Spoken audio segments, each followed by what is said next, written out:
Seiko caliber, really.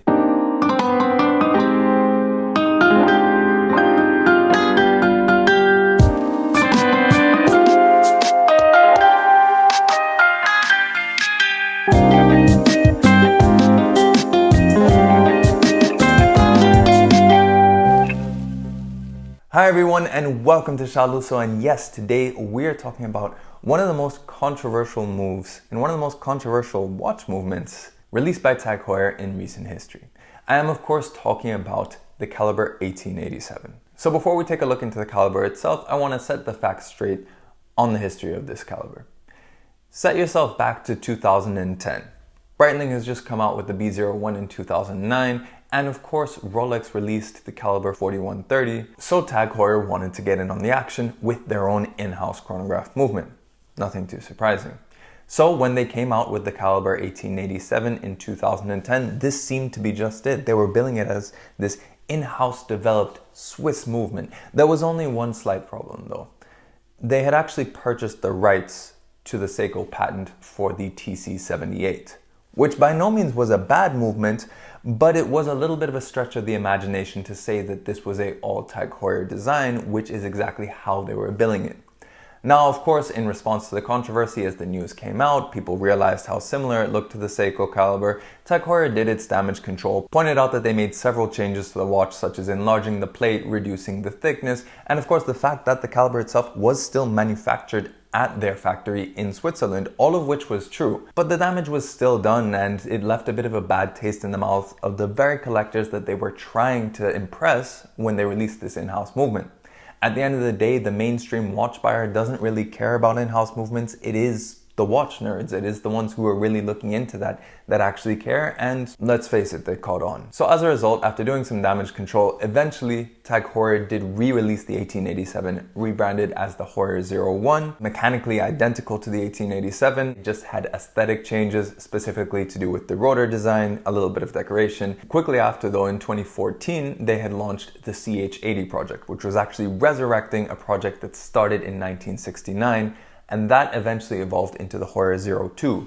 This was essentially what the 1887 was billed as. Something designed in-house, made in Switzerland, no real controversy or points of contention on its release. 80-hour power reserve, vertical clutch column wheel chronograph, featuring only 168 components versus the 320 in the 1887. So that's the facts and the backstory of the 1887. But if we take a step back, ignore the controversy, this is still a very capable movement. At the end of the day, being based on the Seiko movement is not necessarily a bad thing. It may be tougher to market something as being more expensive because of it, but they're still very reliable, well-built movements. And even the on-paper stats were much more impressive than the equivalent Calibre 16, which is a 7750. It had 50 hours of power reserve. It still was a vertical clutch column wheel chronograph. It was thinner than a 7750. And also it offers a very different look and feel when you look at the movement compared to a regular 7750. At the end of the day, a 7750 is in tons of different watches, and even more so when you expand it out to the Sellita variations. So this does offer a level of exclusivity and improved technology without you having to necessarily spend more. The biggest benefit of this whole bungling and controversy was that the pre-owned values of these are relatively similar to something that has a 7750 on the inside, but this is much more interesting in terms of the technology, and also just it has a more fun story.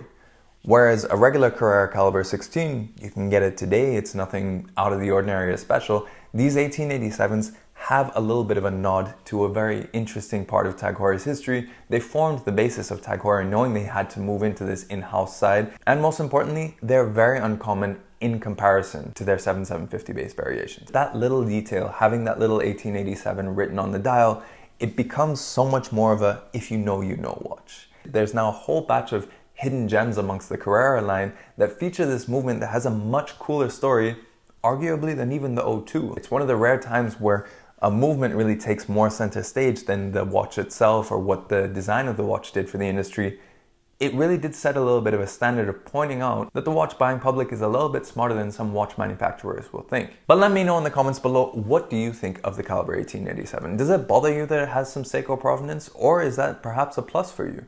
Would you get one of these, or would you prefer to get a Calibre 16 or spend some more and get a Heuer 02?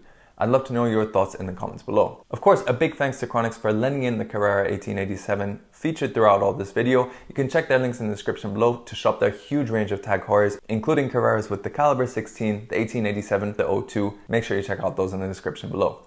Of course, if you like this video, then make sure you like it and share it. If you want to see more pictures of watches, then make sure you follow me on Instagram at Shaluso. If you want to see more videos of watches, then make sure you subscribe and hit that notification bell as well so you know when the next video comes out. And of course, if you want to check out more Tag Heuer content, then check out my Tag Heuer playlist for all of the latest videos I have on Tag Heuer. But thanks for joining me on this quick exploration of possibly one of the most controversial movements and one of the most interesting stories in recent watch history from Tag Heuer, and we'll catch you on the next video.